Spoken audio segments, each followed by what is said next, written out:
안녕하세요. 굿모닝 대박 예감 박미라입니다. 간밤 뉴욕 증시가 비교적 큰 폭으로 하락했습니다. 장 초반만 하더라도 경제지표 덕을 보며 상승세를 유지했는데요. 하지만 경기 전망에 대한 우려의 목소리가 등장하면서 투자 심리를 위축시켰습니다. 한 사람의 발언을 빼놓을 수 없을 텐데요. 연준의 대표적 매파 성향을 지닌 한 의원이 이번 3차 양적 완화가 시장에 미치는 영향은 제한적일 것이다, 효과가 없을 것이다라는 비판론을 제기하면서 시장의 분위기는 달라졌죠.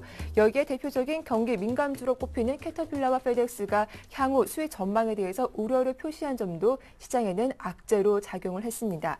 유로존의 이슈들과 함께 미국 기업의 내부 소식까지 잠시 집중적으로 다뤄봐 드리도록 하고요. 먼저 글로벌 증시 마감 상황과 주요 이슈들 강동석 아나운서가 전해드립니다. 안녕하세요. 강동석입니다. 글로벌 주요 뉴스를 전해드립니다. 뉴욕 증시가 이틀째 하락했습니다. 장 초반 발표된 경제 지표가 호조를 보였지만 연방준비제도 고위 인사들이 3차 양적 완화 실효성에 의문을 표시하는 발언을 내놓으며 찬물을 끼얹었습니다. 이런 가운데 글로벌 경기를 가늠해 볼 수 있는 캐터필러가 실적 전망을 낮춘 것도 우려를 조장했고, 유럽 쪽에서는 국채 매입 재개가 유럽연합 조약을 위반하느냐를 두고 유럽중앙은행과 독일 분데스방크가 내부 법적 검토에 들어갔다는 소식이 시장 심리를 다소 약화시켰습니다. 스페인과 이탈리아 국채 입찰이 부진해지며 유통시장에서의 금리가 뛴 것도 부담이 됐는데요. 하지만 마리오 드라기 유럽중앙은행 총재가 유로존의 미래를 낙관한 것이 낙폭을 줄였습니다. 다우지수는 0.75%, S&P 500 지수는 1.05%, 나스닥 지수는 1.36% 하락했습니다. 유럽 증시가 사흘 만에 반등했습니다. 마리오 드라기 유럽중앙은행 총재의 국채 매입 옹호 발언이 미국 경제지표 호조가 또 지수 상승을 이끌었는데요. 이날 유럽 주요 증시는 세계 경기 둔화와 스페인 경제 위기 재발에 대한 우려로 투자자들이 방어적인 자세를 보이면서 하락세로 출발했습니다. 그러나 오후 들어 유로존의 미래를 낙관한 드라기 ECB 총재의 발언이 전해지면서 상승 탄력을 받았습니다. 미국의 소비자 신뢰지수가 7개월 만에 최고치를 기록한 것도 주가 상승에 힘을 보탰는데요. 영국은 0.36%, 독일은 0.16%, 프랑스는 0.47% 상승했습니다. 찰스 플로서 필라델피아 연방준비은행 총재는 연준의 추가 자산 매입이 실업률이나 경제 성장에 도움이 될 것으로 예상하지 않는다고 밝혔습니다.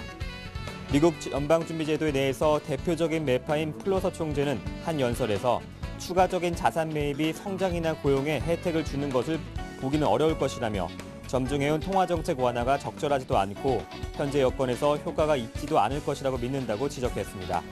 또 고용시장의 개선을 가로막는 마찰과 구조적 조정이 현재의 통화정책으로 치유될 수 없다고도 지적했는데요. 연준이 현재의 저금리 기조를 2015년 중반까지 유지하겠다고 밝혔으나 투자자 사이에서 인플레이션 상승 기대감이 커지는 것을 막기 위해 이보다 훨씬 더 일찍 단기 금리를 올려야 할 수 있다고 경고했습니다. 마리오 드라기 유럽중앙은행 총재가 유로존 재정위기국에서 근본적인 개혁이 착수됐다는 점을 들어 유로존의 미래를 낙관했습니다. 드라기 총재는 연설을 통해 우리는 유로존이 나가는 방향에 대해 긍정적으로 볼 수 있는 몇 가지 근거가 있다면서 무엇보다도 중요한 요소는 일부 재정위기국들이 경제개혁에 대한 확고한 의지를 갖고 행동에 나섰다는 것을 말했습니다. 유로존 국채를 무제한 매입하기로 한 방침에 대해서는 벌써 긍정적인 효과에 대한 초기 신호가 나타나고 있다면서 ECB 국채 매입 결정에 대해 독일 내에서도 반발이 클 것으로 의식해 유로존의 안정은 견고한 독일 경제에도 이득이 될 것이라고 말했습니다. 미국의 지난 7월 주요 대도시 집값과 전국 집값이 일제히 상승했습니다. S&P와 케이스슐러가 함께 발표한 7월 중 20개 대도시 주택가격지수는 계절 조정 전월 대비 0.4% 상승하면서 주택 경기가 완만한 회복세를 타고 있음을 확인시켜줬습니다. 하지만 예상치에는 못 미쳤습니다. 9월 미국의 소비자 신뢰지수가 70.3을 기록했습니다. 이는 전월의 61.3은 물론 시장 전문가들의 예측치인 63을 크게 웃도는 것으로 지난 2월 이후 가장 높은 수치입니다. 현재 경기 여건에 대해 지수는 전월에 46.5에서 50.2로 상승했고 경기 기대 지수는 71.1에서 83.7로 올랐습니다. 유럽중앙은행의 국채 매입의 재개 확정 이후 빠르게 하락했던 스페인과 이탈리아의 국채 금리가 서서히 오르고 있습니다. 스페인 3개월 국채의 경우 낙찰 금리가 1.203%로 한 달 전 실시했던 입찰에서의 0.946%에 비해 금리가 크게 올랐습니다. 또한 이탈리아의 2년 만기 국채 입찰에서도 발행액 대비 응찰 비율은 1.65배로 지난달 입찰에서의 1.95배에 비해 낮아졌습니다. 이에 따라 유통시장에서 2년 만기 스페인 국채 금리는 하루 새 0.13%포인트 상승했고 이탈리아의 2년 만기 국채 금리는 5베이시스포인트 올라 2.3%를 기록했습니다. 지금까지 글로벌 주요 뉴스였습니다.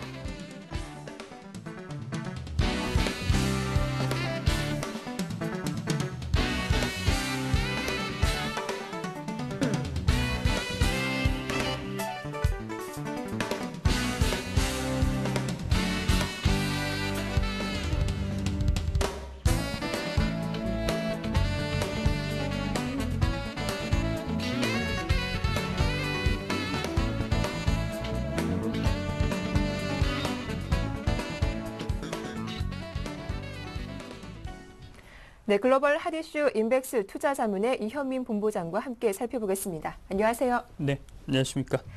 예, 먼저 경제 지표부터 점검해 보겠습니다. 미국의 대도시 주택 가격이 상승하면서 경기 회복에 대한 기대감을 높였습니다. 하지만 예상치에는 조금 부족한 모습이었죠. 그리고 소비자 신뢰지수 나왔는데 시장에는 좀 호재였던 것 같아요.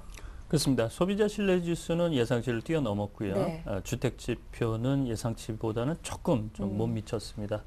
앞서 강동석 아나운서가 수치 내용을 많이 말씀을 해드렸으니까요. 저는 그 내용에 대해서 조금 더 부연을 해드리겠습니다. 7월 S&P 케이스 실러 지수 0.4%가 전월보다 올라간 수치가 나왔는데요.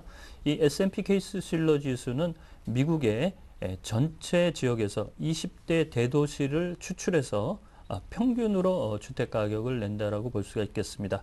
6개월 연속 현재 상승 추세가 나타나고 있다는 점, 이런 점에서는 주택 시장의 현재 온기가 비교적 현재 원활하게 돌고 있다라고 볼 수가 있겠고요. 지난주에 주택 시장 지표들도 얼추 좋았습니다만 이번 주에도 주 초반, 주 중반으로 이어가면서 주택 시장의 현재 모습은 예상치는 조금 미달하고 있지만 현재 플러스권은 유지하고 있다라고 볼 수가 있겠습니다.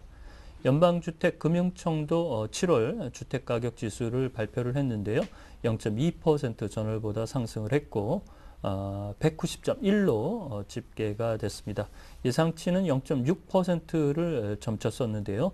이보다는 다소 좀 떨어진 수치이지만 전년 동월 대비해서는 3.7%가 상승하면서 전반적인 현재의 호조 추세는 이어지고 있다라고 볼 수가 있겠고요.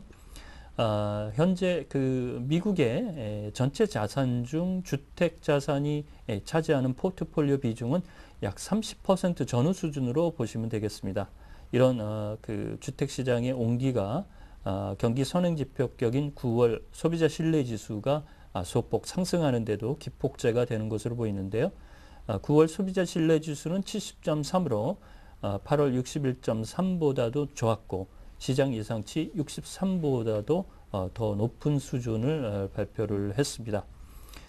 또한 주택시장의 현재 30년 모기지 금리가 3.5%에서 안정적인 흐름을 가지고 있다는 점, 이런 점에서 저가 주택의 매매는 상당히 현재 시장에서 활발하게 움직인다라고 볼 수가 있겠습니다. 네, 이렇게 지표는 양호했지만 뉴욕 증시가 하락했던 건 바로 이 사람의 발언이 영향을 미치지 않았나 싶습니다. 찰스 플러서 필라델피아 연은 총재가 QE3 효과가 없다고 거세게 반발했다고 하죠. 특히 고용의 혜택을 주지 않을 거라고 말했다면서요. 그렇습니다. 오늘 발표된 주택 지표가 유럽 증시에는 이제 호재로 작용을 했는데요. 현재 미국에서는 이 찰스 플러서 필라델피아 연은 총재의 발언이 좀 악재성 요인이었고 캐터필라의 수익 하향, 이런 점도 악재 요인이라고 볼 수가 있겠습니다. 지난주에도 많은 연은 총재들의 연설과 언급이 있었는데요. 오늘은 플러서 총재만의 언급이 나오자 이런 부분이 완충 역할을 할 수 있는 다른 총재의 연설이 부족하자 이 네거티브 팩터로 상당히 크게 작용했다라고 볼 수가 있겠습니다. 대표적인 매파인 필라델피아 연은 총재인 플러서 총재는 현재 QE3가 효과가 없을 것으로 봤고 기존의 입장으로 그대로 유지했다라고 볼 수가 있겠습니다.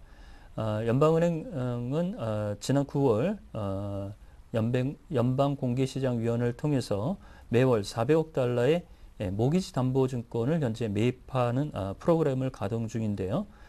실업의 내용이 구조적인 문제가 있기 때문에 연준의 통화 정책으로 해결하기 어려울 것으로 기존의 입장을 그대로 플러서 총재는 유지를 했습니다.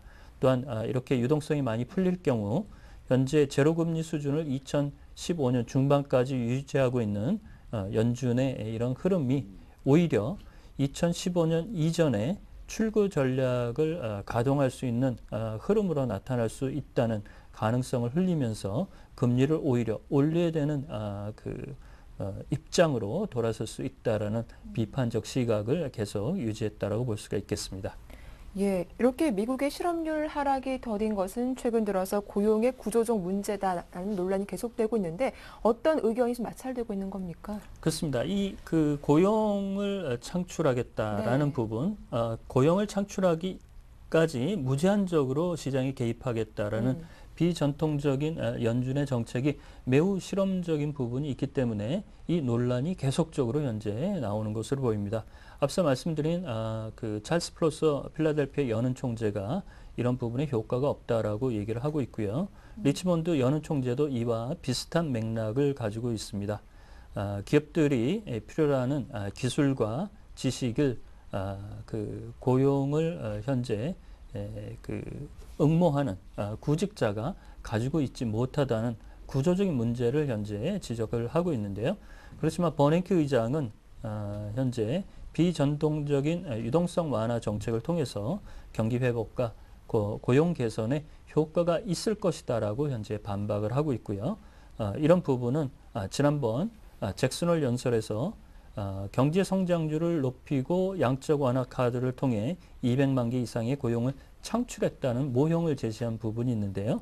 이 플러서 총재나 리치몬드 레커 총재는 이 모형이 잘못됐다라고 현재 비판을 하고 있습니다. 이 밖에 샌프란시스코의 존 윌리엄스 총재는 버냉키 의장의 고용 개선에 양적 완화 카드가 효과가 있다라는 입장을 두둔하고 있는데요. 이런 점에서는 경제학자들의 흐름도 매우 현재 엇갈린다라고 볼 수가 있겠습니다. 그래서 우리가 역사적 맥락에서 연준이 인위적으로 경기 부양을 나섰던 부분을 한번 짚어드리자면 1970년대 아서 번스라는 전 FRB 의장이 닉슨 대통령이 경기 부양을 요구하면서 인위적으로 통화량을 늘린 적이 있었습니다. 그렇지만 그때의 경기 상황과 현재의 빈사 상태인 미국의 경기 상황을 수평적으로 비교하기는 좀 어려울 것으로 보이고요. 2010년 이후 미국의 고용을 보면 58% 이상이 비정규직이나 그다음에 임시직으로 현재 채워지고 있다는 점, 이런 점에서 직접적인 정부의 고용 정책 이런 부분이 좀 더 효과를 낼 수 있지 않을까라는 입장을 말씀을 드리겠습니다. 네, 이어서 유럽 중앙은행이 OMT 프로그램 무제한적으로 재정 불량국의 국채를 매입하는 것이 EU 조약에 위배되는지 검토하고 있다는 소식이 들려왔더라고요. 그렇습니다. 지난번에 유로 안정화기구 출범 이후에 네. 독일의 헌법재판소에서 합헌 이런 부분 때문에 시간을 한 달 반 정도 소요한 부분이 있었습니다. 이런 내용에서 현재 유럽 중앙은행이 유럽 사법재판소에 회부될 회원국의 불만을 현재 불식시키기 위해서 법률의 내부 검토 작업이 있는 것으로 보입니다. 유럽 중앙은행의 드라기 총재는 이 OMT 프로그램, 재정불량국의 국채를 무제한적으로 매입하는 프로그램을 발표하면서 이는 EU 조약에 위배되지 않는다라고 강조를 했고요. 많은 현재 위원들도 이에 동조하는 부분이 있긴 하지만 분데스방크와 유럽 중앙은행이 회원국의 불만을 불식시키기 위한 정당성을 찾기 위한 노력이 현재 이런 법률적 검토가 들어간 것으로 볼 수가 있겠습니다. 네. 끝으로 세계 최대 중장비 업체인 캐터필러가 2015년 수익 전망치를 낮춰 잡았습니다. 대표적인 경기 민감주로 꼽히고 있는데 그만큼 글로벌 경기 부진이 커진다는 의미로 해석해 볼 수 있을까요? 그렇습니다. 그러니까 경제 전망치를 발표하는 네. 경제연구소의 전망치보다 실질적으로 이 글로벌 경제의 체감지수 역할을 하는 페덱스나 캐터필라 이런 기업들이 발표하는 부분은 시장에 즉각적으로 반응이 나온다라고 볼 수가 있겠는데요. 오늘 다우지수가 크게 하락한 부분도 이 캐터필라 악재가 컸다라고 볼 수가 있겠습니다. 이 더그 오버헬렌 캐터필라 CEO는 중국이 경제가 연말에는 회복될 것이다. 브라질 경제도 고비는 넘겼다라고 비교적 애둘러서 표현을 했지만 2015년도 캐터필라의 순이익 전망치는 다소 낮췄습니다. 다음 달 발표될 S&P 500대 기업의 3분기 순이익도 현재 2.1% 떨어질 것으로 예상을 하고 있는데요. 캐터필러가 종전 2015년 주당 순이익 수치를 15에서 20달러 밴드에서 12에서 18달러 밴드로 낮췄고 광산업계의 부진이 향후 2년 내지 3년 정도 더 늘어날 것이다. 이런 부정적인 입장이 다소 악재성 요인이라고 볼 수가 있겠습니다. 네, 말씀 잘 들었습니다. 글로벌 핫이슈 지금까지 인백스 투자자문의 이현민 본부장과 함께했습니다. 도움 말씀 고맙습니다.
네, 글로벌 증시 마감에 따른 국내 증시 영향과 함께 어제장 이슈들 정리해보겠습니다. 샘플러스 이상로 전문위원과 메르츠증권 박재현 대리 나오셨습니다. 안녕하세요.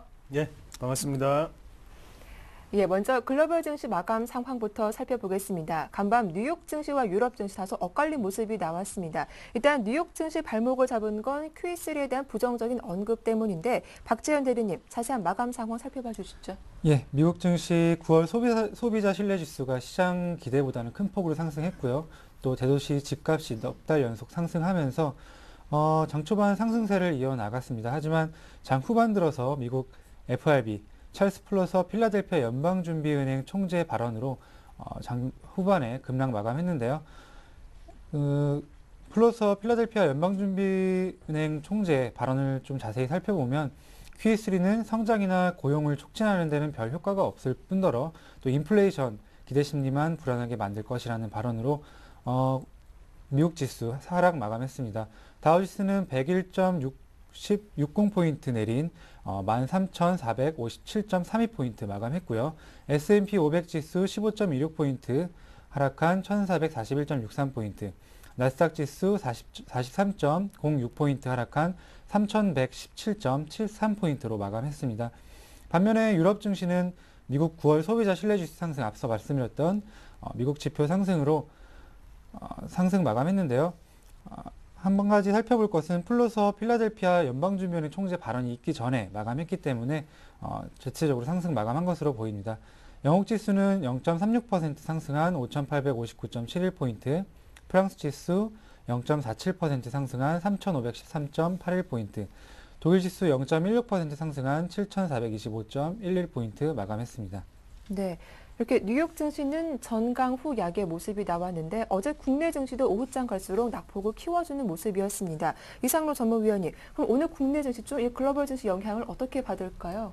네, 어제 시장을 일단락으로 좀 말씀을 좀 드리면요. 일단은 연기금이 방어하는데 방어가 조금 약해졌죠. 그런 부분 네. 자체가 일단은 기관의 매물 출회가 계속적으로 이어지고 있습니다. 그래서 그런 부분 자체가 지금은 증시의 발목을 잡고 있다 말씀을 드릴 수가 있겠고요. 그래서 어제는 외국인도 매도세로 돌아서면서 낙폭 자체를 조금 키우는 결과를 낳지 않았나 그렇게 말씀을 드릴 수가 있겠고 안에 중요한 흐름을 한번 살펴보시면요. 일단은 코스닥 같은 경우에 큰 폭의 하락세를 겪었습니다. 그래서 일단은 코스닥 컨텐츠 사업을 하는 업종 같은 경우에 큰 폭의 하락세가 있었기 때문에 평균적으로 많이 떨어지는 모습을 나타냈는데요.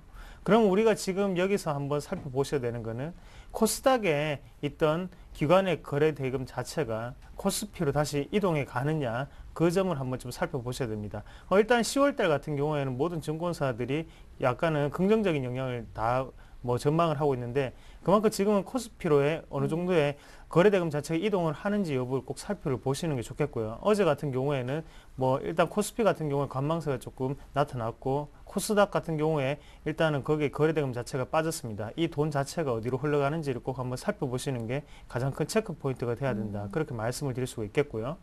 코스닥 같은 경우에도 충분히 더욱더 우상향 패턴으로 갈 수 있습니다. 잠시 좀 쉬어가는 장이라고 좀 생각을 하시고요. 대신에 주도주는 좀 바뀔 수 있습니다. 그 주도주를 바뀌는 거를 일단은 제가 방송을 통해서 말씀을 드릴 테니까요. 꾸준히 좀 많은 시청을 좀 바라겠습니다.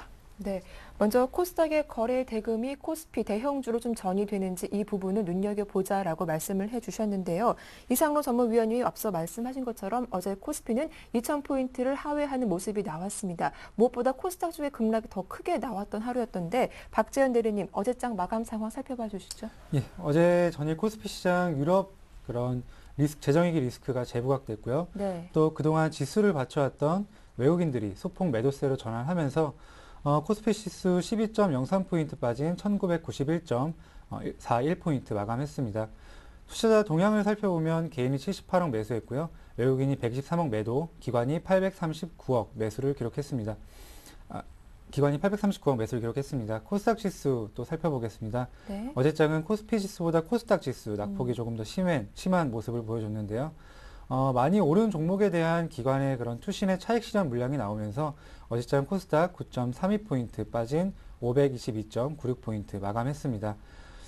수급 살펴보면 개인이 194억 매수, 외국인이 133억 매도, 기관이 444억 순 매도를 기록했습니다. 하지만 최근에는 이런 경제 지표나 뉴스보다 앞서 말씀드린 기관과 외국인의 수급을 좀 자세히 살펴볼 필요가 있을 것 같은데요. 오늘 기관 전체로 보면 839억 이렇게 순 매수를 기록했지만 투자 그런 주체들을 자세히 살펴보게 되면 투신이 1332억 순 매도를 하면서 지수 하락을 조금 이끈 모습을 보여주고 있습니다. 하지만 연기금이 1589억 정도 순 매수하면서 이렇게 투신과 연기금이 서로 엇갈리는 모습을 좀 보여주고 있는데요. 여기서 투신의 매도는 사실 시장을 나쁘게 보고 매도를 하는 것이 아니라 네. 아무래도 기관의 펀드 환매 물량으로 인해서 좀 어쩔 수 없이 매도하는 부분이 좀 큰 것 같고요.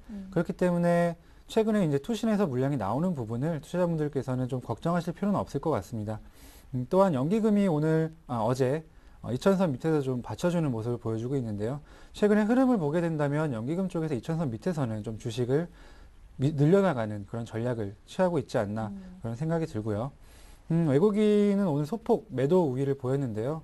하지만 사실 그동안 좀 매수를 좀 크게 좀 매수했던 물량보다는 좀 작은 규모이기 때문에 외국인의 앞으로의 오늘의 매도 추이를 좀 지켜보고 장에 대응할 필요가 있지 않나 생각이 듭니다. 네, 어제 말씀하신 것처럼 투신권의 물량이 나오면서 대부분 업종들 하락세를 보였는데 그 가운데 방어주 성격을 띠고 있는 전기 가스 업종만이 좀 강세를 보였더라고요. 업종별 흐름 다시 한번 정리해 주시죠. 예, 업종별 흐름 분석해 드리겠습니다. 어제 코스피 시장 약세를 보이면서 대부분의 업종들이 하락 마감했는데요. 전기가스 업종, 보험업종, 화학업종만이 상승 마감했습니다. 전기가스 업종 한국전력이 기관이 130만 주 이상 들어오면서 3% 이상 상승 마감했고요. 또 화학업종도 기관과 외국인의 이런 매수세가 유입되면서 상승 마감했습니다. 약세 업종은 대부분의 업종이 하락했는데요. 특징적으로 전기전자 업종이 LG전자, 3분기 실적 우려로 5% 이상 빠지는 등 전체적으로 약세를 보이면서 하락 마감했고요. 그 밖에 기계업종, 비금속 업종 등이 큰 폭으로 하락 마감했습니다. 네, 이렇게 업종별 흐름 정리를 해봤습니다. 이 가운데 눈에 띄는 종목을 살펴보도록 할 텐데 LG전자 이야기를 빼놓을 수가 없네요. 어제 3분기 실적에 대한 우려감에 5% 큰 폭의 하락세가 나왔어요. 네, 맞습니다. 큰 폭의 하락세가 나오면서요. 밑에 거래량을 한번 같이 살펴보시더라도 네. 일단은 투매성 물량이 좀 나왔다. 그렇게 좀 보시는 게 좋겠습니다. 그래서 갭 하락을 하면서 조금 의미 있는 하락세가 나타난 게 아닌가. 그렇게 좀 보실 필요가 있겠고요. 그래서 지금은 일단은 증권사에서 3분기 실적에 대한 우려감을 좀 표명을 했는데요. 그만큼 뭐 수급적인 부분을 같이 체크를 한번 해보시더라도 지금은 외국인과 기관의 동시다발적인 매도세가 커졌다. 그렇게 좀 말씀을 드릴 수가 있겠고요. 그래서 지금 3분기 전망을 조금 부정적으로 내놓는 게 차라리 장기적으로 전망 같은 경우에는 더욱더 낫지 않겠나 그렇게 보시는 시각이 좀 더 필요하다고 말씀을 드리겠습니다. 그만큼 일단은 뭐 시장의 가이던스 자체를 미국 증시 같은 경우에도 모든 기업들을 조금 낮추고 있죠. 가이던스 자체를. 그런 부분 자체를 LG전자에서도 빗대어서 표현한다면 그만큼 낮게 잡은 실적에 다시 시장 자체를 뭐 예상치를 상회하는 결과가 나타나면 그만큼 더욱더 주가는 올라갈 수 있습니다. 그런 부분을 좀 생각을 하시면 좋겠고 그래서 지금 이 상황에서는 우리가 오늘 급하게 뭐 만약에 매수 관점을 접근하시면요. 지금 매수 관점에 대응하시는 것보다는 조금 하단을 좀 더 생각을 한번 해보시자 그렇게 말씀을 드릴게요. 그래서 떨어지는 칼날입니다. 그렇기 때문에 일단 하방 경직선을 한번 살펴보시는 게 좋겠고요. 그래서 지금 일단은 시장에 대해서 지금 스마트폰 시장을 한번 보시더라도 LG전자라든지 아니면 애플 그리고 삼성전자 스마트폰의 대부분 다 고급화가 진행이 됐습니다. 그래서 더욱더 지금 상황에서는 혁신적인 내용은 나오기가 조금 힘들죠. 대부분 다 진화된 상태로 나오는데요. 그만큼 LTE로 뭐 어느 정도 부속되는 LG전자에서도 희망이 좀 보인다. 그렇게 좀 말씀을 드릴 수가 있겠고요. 그래서 미국 시장에서 삼성과 애플의 공방이 좀 심하죠. 그런 부분 자체를 틈새 시장을 LG전자가 충분히 노릴 수 있기 때문에 좀 더 지켜보신 흐름이 좋지 않겠나. 그래서 대신에 살 때는 지금은 살 때가 아니고요. 항상 하방 경직성을 확인하고 난 다음에 접근하시는 방법이 중요하다. 그렇게 말씀을 드리겠습니다. 그리고 한 가지 더 말씀을 드리면요. 제일기획을 조금 말씀을 드리겠는데요. 네. 제일기획 같은 경우에는 서울경제TV에서도 뭐 대부분의 전문가들이 한 번씩 다 얘기를 했을 겁니다. 그만큼 뭐 차트적으로 일단은 뭐 좋은 주식이다. 그렇게 조금 말씀을 드릴 수가 있겠고요. 그래서 2만 원 선에서부터 계속적으로 말씀을 드렸던 종목군이죠. 그래서 지금 가격대는 지금 22,750원까지 일단은 상승을 했는데 일단은 박스권 돌파를 한다는 가장 초보적인 기법이 좀 통하지 않나 그렇게 말씀을 드릴 수가 있겠고 그리고 두 번째는 일단은 자사주 매입 소식이 듣겠습니다. 그리고 이렇게 박스권을 유지할 때 동안 호재를 한번 보시면요. 중국의 광고 기업을 일단 인수를 했죠. 그리고 미국의 광고기업과 서비스 제휴를 맺었고요. 그런 부분 자체가 그러면 주가의 2만 원 선까지는 반영이 되지 않았다는 말이죠. 하지만 지금 추가적으로 상승이 가능한 것은 그렇게 호재성 재료들이 계속적으로 축적되어 있었고 그리고 자사주 매입이라는 효과가 극대화됐기 때문에 추가적인 상승이 분명히 있을 수밖에 없고요. 그래서 지금은 초입 부분이라는 걸 꼭 한 번 더 생각을 한번 해보시고 그만큼 광고 콘텐츠 같은 경우에는 경기를 잘 타지 않습니다. 그런 부분이 있기 때문에 제일기획에 대해서도 다시 한 번 더 좀 생각을 해보셔야 된다. 그렇게 말씀을 드리겠습니다. 네, 어제 명암이 엇갈렸던 LG전자와 또 제일기획 두 종목에 대한 흐름 짚어봤습니다. 최근 급등했던 엔터주와 또 중국 소비 관련주에 대한 차익 매물이 나오면서 어제 코스닥 분위기 급락세가 나왔던데 업종별 흐름 다시 한번 정리해 주시죠. 예, 어제장 코스닥 지수 10포인트 가까이 하락 마감하면서 전 업종이 하락 마감했습니다. 네. 그 중에서도 최근 가장 상승폭이 컸던 뭐 파라다이스라든지 YG 엔터테인먼트, SM 등이 속해 있는 그런 오락 문화 업종이 기관들의 차익 매물이 나오면서 5% 넘게 하락 마감했습니다. 코스닥 종목들 뭐 엔터주라던가 게임주, 중국 소비 관련주 뭐 이런 최근에 가장 상승폭이 컸던 종목들이 많이 있는데요.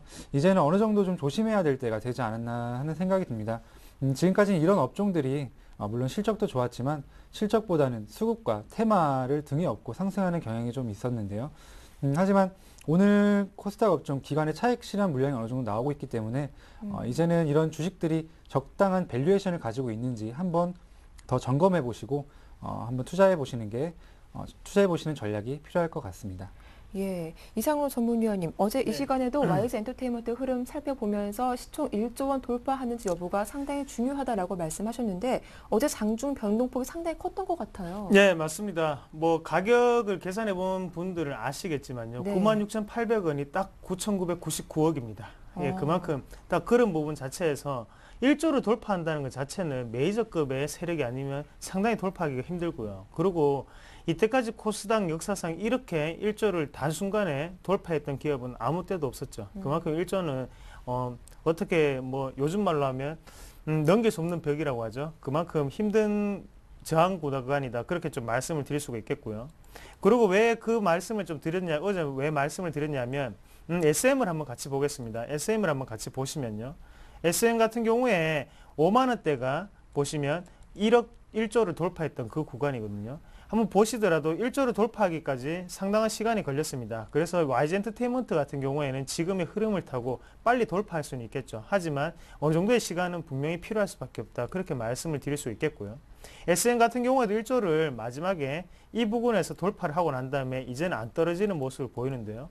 그만큼 1조를 돌파하고 난 다음에는 사실상 떨어지긴 힘들다. 그렇게 좀 보시기 좋겠고요. 그만큼 뚫을 때는 당연히 거래량을 동반을 했고 그리고 안에 내용을 보시면 외국인과 기관의 동시 순매수가 있었습니다. 그런 부분 자체가 지금 YG 엔터테인먼트한테는 보이지 않는다. 그게 가장 큰 문제고요. 그래서 다시금 96,800원을 뚫고 난 다음에 지지가 되는 걸 확인하고 그때 매수 포인트로 잡으시는 게 가장 좋다. 그렇게 말씀을 드릴 수가 있겠고 만약에 어제 방송을 못 보시고 아직까지 뭐 보유를 하고 계신 분들 같은 경우에는 지금 일단은 절반 매도를 꼭 하셔야 됩니다. 네. 절반 매도를 하시고 난 다음에 대응하는 방법이 가장 중요하다. 그렇게 조금 말씀을 드리겠습니다. 예, 그럼 뭐 오늘 신규 접근은 당연히 좀 피하는 게 좋겠죠. 네, 맞습니다. 네. 신규 접근은 피하시는 게 좋겠고요. 그래서 일단은 말씀을 드렸지만 저항선으로 여기진 그 1조를 돌파하고 난 다음에 네. 다시금 매수하는 전략이 가장 좋은 방법이다. 그렇게 말씀을 드리겠습니다. 네, 알겠습니다. 이어서 매매 동향 확인해 보겠습니다. 어제 코스피 쪽에서 외국인과 기관들 어떤 종목 사고 팔았는지 대리님 전해 주시죠. 예, 코스피 외국인 기관 매수 상위 종목 살펴보겠습니다. 먼저 외국인 CJ제일제당, SK하이닉스, 삼성전자, 휴캠스, SK이노베이션 순으로 매수를 했고요. 기관 역시 한국전력, CJ제일제당, 삼성전자, 현대차, 삼성전기 순으로 매수했습니다. 뭐 여기서 특징적으로 살펴볼 것은 삼성전자가 기관 외국인 양매수를 기록했고요. 또 외국인들이 화학 정유주를 매수하는 것이 눈에 띄는 하루였습니다.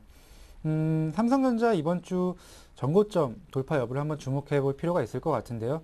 삼성전자가 여기서 전고점 한번 돌파를 해준다면 코스피 시장 다시 한번 랠리를 이어갈 수 있지 않을까 생각이 듭니다. 그리고 외국인 기관 매도 상위 종목도 살펴보겠습니다. 네. 외국인 먼저 LG전자, NHN, NC소프트, 기아차, 고려인 순으로 매도를 했고요. 기관 역시 LG전자, 기아차, SK하이닉스, 한국가스공사, 두산인프라코어 순으로 매도를 했습니다. 여기서도 특징적으로 살펴볼 게 LG전자가 외국인 기관 매도 상위 종목에 모두 랭크가 됐는데요. 앞서 말씀드렸다시피 3분기 실적 부진 예상으로 기관과 외국인 모두 매도했습니다. 그 밖에 외국인들은 CJ제일제당, NHN, NC소프트 이런 상대적으로 경기를 덜 타는 종목들을 매도하는 모습을 보여줬고요. 기관들은 LG전자, 기아차, 하이닉스, 한국공사, 한국가스공사 등으로 매도했습니다. 네, 공통적으로 CJ제일제당과 삼성전자는 외국인과 기관의 순매수가 나왔고 또 반대로 LG전자와 기아차는 순매도가 나왔다는 점 참고해 보시면 좋겠습니다. 이어서 코스닥 쪽 매매 동향도 살펴보죠. 네, 일단은 코스닥 외국인 매수 상위 종목부터 보시면요.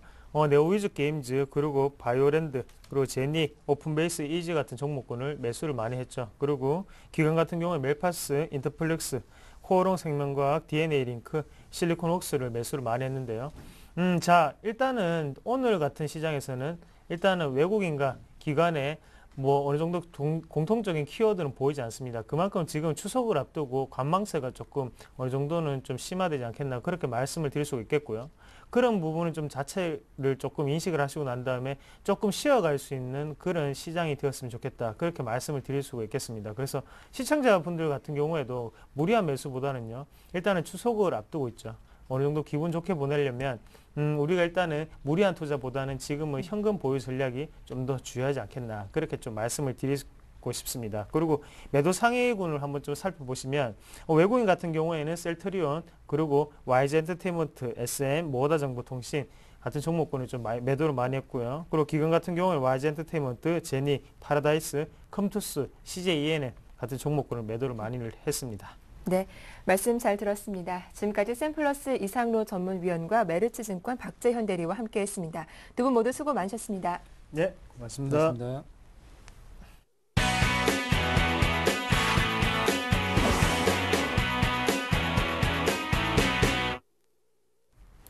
네, 어제장에서 이슈가 됐던 종목을 찾아보고 자세한 매매 전략도 들어보도록 하겠습니다. 샘플러스 김형근 전문위원 만나보죠. 안녕하세요.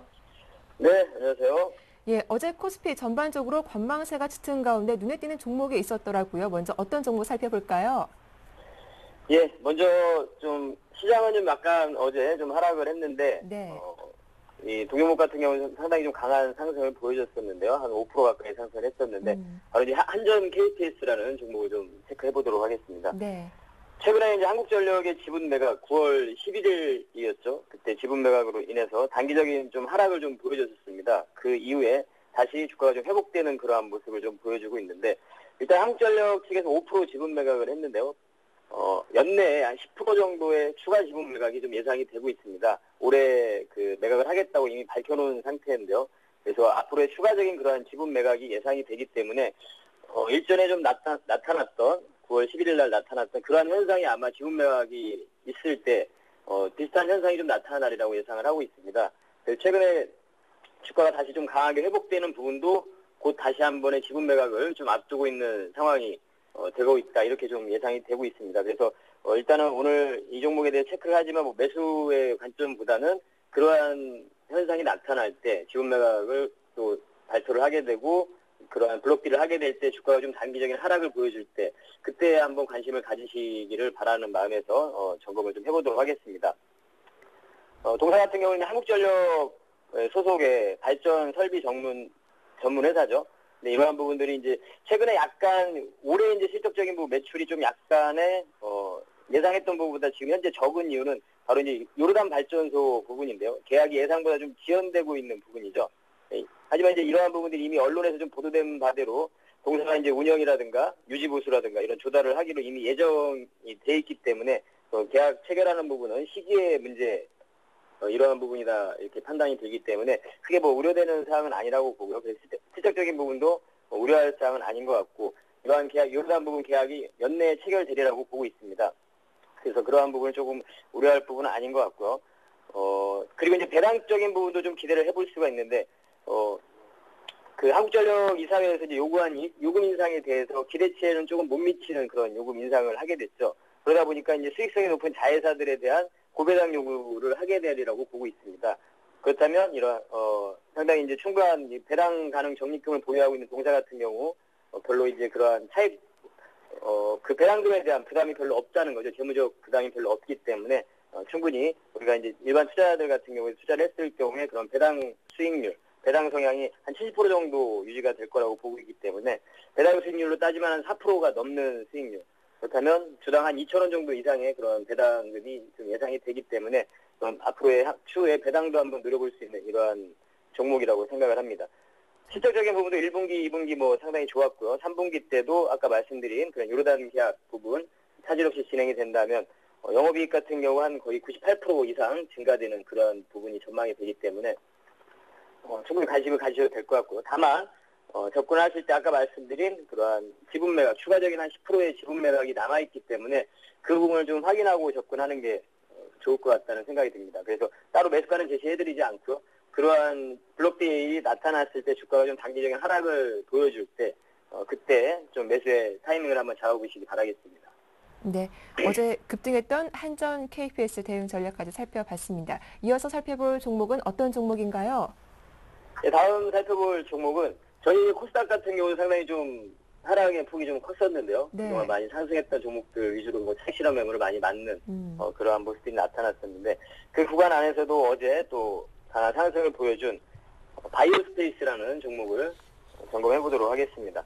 동사 같은 경우는 체성분 분석기를 포함한 전자 의료기기 이러한 부분을 생산하는 업체인데요.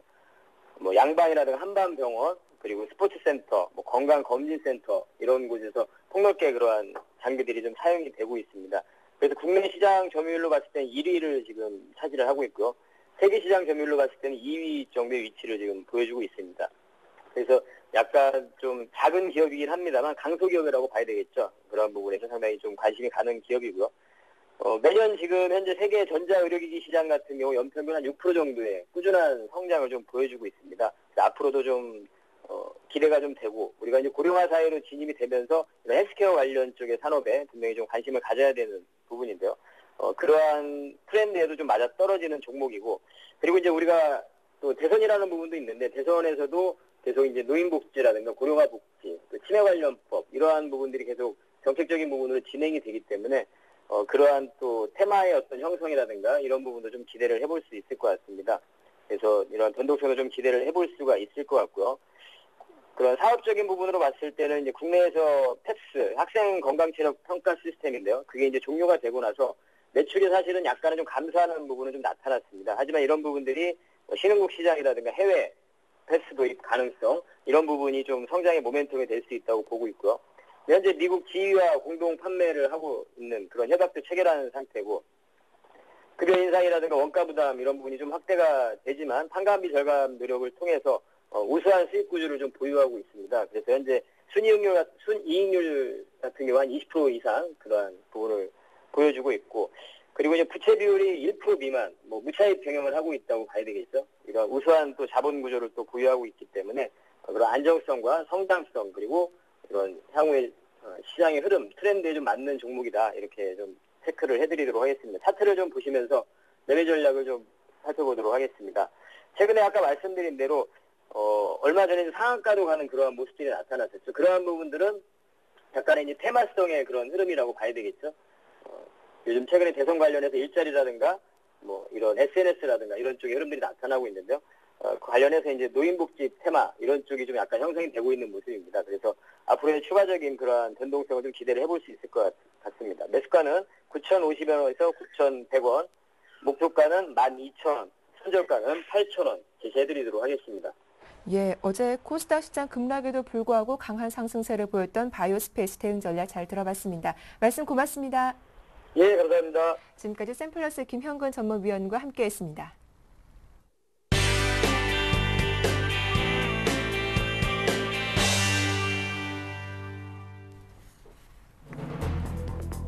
정부가 내년 나라 살림 규모를 올해보다 5.3% 늘어난 342조 원 규모로 편성했습니다. 경기 부양과 재정 건정성 두 마리 토끼를 모두 잡겠다는 것이 정부 생각입니다. 국민 1인당 세금 부담은 올해보다 34만 원 정도 늘어납니다. 가수 싸이의 강남 스타일이 세계적으로 폭발적인 인기를 얻으면서 YG 엔터테인먼트의 시가총액이 1조 원을 눈앞에 두게 됐습니다. 또한 싸이의 아버지가 운영 중인 디아에는 어제 종가 기준으로 3거래 연속 상한가에 올라 금융당국이 예의주시하고 있습니다. 현대자동차가 세계 최대 시장으로 성장한 중국 내 자동차 판매를 늘리기 위해 이달부터 할부 금융을 도입합니다. 이를 통해 오는 2016년까지 현대 기아차의 중국 내 판매량은 200만 대로 늘린다는 계획입니다. 부동산 경기 침체로 지난달 국내 인구 이동이 17%나 급감했습니다. 통계청이 발표한 8월 국내 인구 이동 통계를 보면 이동자 수는 58만 명으로 지난해 같은 달보다 12만 명 줄었습니다. 네, 이슈앤이슈 오늘 순서는 서울경제신문 생활산업부의 조성진 기자와 함께하겠습니다. 안녕하세요. 안녕하세요. 네, 정부가 내년 나라 살림 규모를 올해보다 5.3% 늘어난 342조 원 규모로 편성했습니다. 국민 1인당 세금 부담은 올해보다 34만 원 정도 늘어날 것으로 전망된다고요? 네, 그 정부가 잡은 내년 예산을 보면 올해보다 17조 원 늘어난 342조 5천억 원 가량입니다. 이 중에서 복지노동 분야가 97조 원으로 약 28%를 차지해서 가장 많습니다. 증가율로 보면 교육 분야가 7.9%로 가장 높습니다. 내년 총 지출 증가액은 5.3%로 올해와 같습니다. 정부는 재정에 해를 주지 않으면서 가능한 아이디어를 짜내서 경기를 부양하겠다는 입장입니다.